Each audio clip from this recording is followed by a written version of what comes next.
એમાં આપણે બધા અલગ અલગ છીએ. એમ અખા ભગત જોવે છે. અખો એ રીતે જોવે અનુભવી. અખા ભગત એવી રીતનો અનુભવ કરી અને જોયું કે જેમ રાજા હોય એની પ્રજા કોઈ 52 ગામનો હોય, કોઈ 54 ગામનો હોય, એ પ્રજા છે એ તો અલગ અલગ હોય, પણ રાજા તો એને એક જ હોય. એમ આપણે બધા અલગ અલગ છીએ, પણ આપણો જે ઈષ્ટ છે, આપણો જે બાપ છે, જે ભગવાન છે, જેની પ્રાપ્તિ કરવાની છે, એ તો એક જ છે. અને રહેવત માની તો માં છે એ તો આપણા બાપનું રૂપ છે. અનેક ધણીનું રૂપ જ માં છે. જેને પામવાની જે ઈચ્છા કરી રહ્યા છે, જે આપણા ધણીનો ધણી છે, એ આપણું માં છે, એ તો એની રૂપ છે. અને આ લોકો ઓને નોખા પાડે, ઓને નોખા પાડે, ઓને નોખા પાડે અને એવા કૂવા બનાવે. પગથિયાવાના પછી ગિર્યા પછી નીકળાતું નથી. એટલે અખા ભગત કહે છે એ રસ્તે તમે હાલજો. અખા ભગત ઈષ્ટદેવ છે. તમારા કળિયુગની અંદર એવું લખાણ છે કે કળિયુગમાં પંથ ઝાઝા નીકળશે, પણ તમે તમારા ઈષ્ટદેવને ન છોડતા, આવું મહાપુરુષો કહેતા ગયા છે. પણ આ તમારા ઈષ્ટદેવને ભૂલાવી દેવા માગે છે અને તમને અવરા કાન પકડાવી અને અવડે રસ્તે લઈ જાય છે.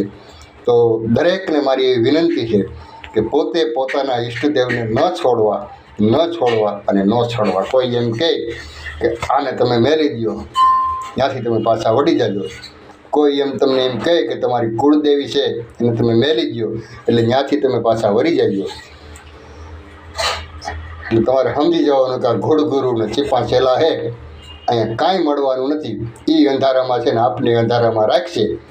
જેમ પગથિયા વગરના કૂવા ઊંડી ખાય છે, એમાં ગિર્યા પછી કોઈ રસ્તો નહીં મળે. એટલી માટે અખા ભગત આવું કહે છે. એટલે અખા ભગત છે એ 52 બહારનું પતું છે, પરમપદ પામેલો છે. એ વ્યક્તિ કોઈ સામાન્ય નથી. અને જગતની અંદર 3 જ વ્યક્તિઓ એવા હતા એ પરમપદને પામ્યા અને 52 બહાર ગયા.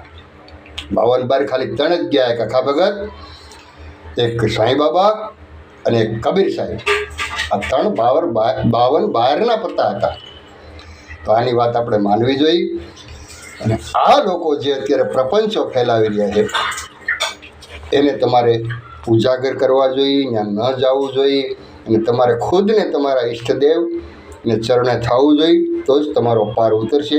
કારણ કે અખા ભગતે સારી કોઈ ભટકા પછી એને જ્યારે બ્રહ્મજ્ઞાન થયું છે ત્યારે એના જે સાચા ગુરુ મળ્યા ત્યારે એને કીધું છે કે ભાઈ તારા કુળદેવ અને તારા ઈષ્ટદેવ બેયને પકડી લે, એના સિવાય તારો ઉદ્ધાર નથી. અને એ જ તને આ પરમપદને મેળવી શકશે. બાકી દુનિયામાં કોઈ કાંઈ નહીં કરી દે. આ તો ખાલી વાતું જ. એટલે અખા ભગત આ સપાની અંદર કહે છે, આ સપો મને અતિ ગમ્યો. કારણ કે અખા ભગતે ચોખવટ કરી કે તમારા ઈષ્ટદેવની ટેક પાડજો. જે ઈષ્ટદેવ તમારે ટેકું આપ્યું હોય એ ટેકે હાલજો. એટલે બધાય જ્ઞાતિની અંદર, બધા સમાજની અંદર કોઈને કોઈ એવું મહાન પૂર્વજ પાયકો હોય, એ પરમપદને પામ્યો હોય, કોઈ સમાધિ લીધી હોય, કોઈ સાધુ બન્યો હોય, કોઈ સંત બન્યો હોય, કોઈ ભગત બન્યો હોય, આને રસ્તે હાલજો તો ભગવાન તમારાથી જરા કંઈ દૂર નથી. અને જો એ કેળો મેલી અને બીજે કેળે ગયા એટલે ઊંડી ખાઈ છે, પગથિયા વગરની વાવ છે, એમાં નીકળવાના રસ્તા પછી નહીં મળે. એટલે ચેતજો. આ તો અંધશ્રદ્ધાને દૂર કરવા માટેના અખા ભગતના છપા છે, એના દિલની વેદના છે. એટલે આજે લોકો ઈષ્ટદેવને ભૂલી ગયા છે. જે રાવણ છે એને ભૂલી ગયા છે. જે આપણે ઘરે પેલા બ્રાહ્મણ માગવા આવતા એને ભૂલી ગયા છે. જે સાધુ જ્ઞાતિ આવે એ માગવા આવતા એને ભૂલી ગયા છે. જે બારોટ હતા એને ભૂલી ગયા છે. આ બધું આપણું સાહિત્ય સાચવતા. બારોટ છે એના ચોપડાની અંદર લખેલી હોય કે તમારા પૂર્વજોમાં કોણ થઈ ગયા, કઈ જગ્યાએ એની સમાધિ છે, તમારા કુળદેવ કોણ હતા, એની પેઢી દર પેઢીના લખાણ હોય. પણ બધાએ કાઢી નાખ્યા. કારણ કે આ બધા એવા ન કીધું કે આવા તમે ડાયા પુરુષ ક્યાંથી થયા. એટલે આ લોકોએ બધાએ આવી રીતનો ભ્રમ ફેલાવી અને માણસોને અંધશ્રદ્ધા તરફ વાળ્યા છે, તો તમારે તમારું જે મૂળભૂત છે, જે તમારા ઈષ્ટદેવ છે અને જે તમારા કુળદેવ છે, એને તમે પકડો. તમારો ઉદ્ધાર ન્યા છે. અને એની રજામંદી થાય ત્યારે જ ભગવાન તમારાથી જરા કંઈ દૂર નહીં રહે.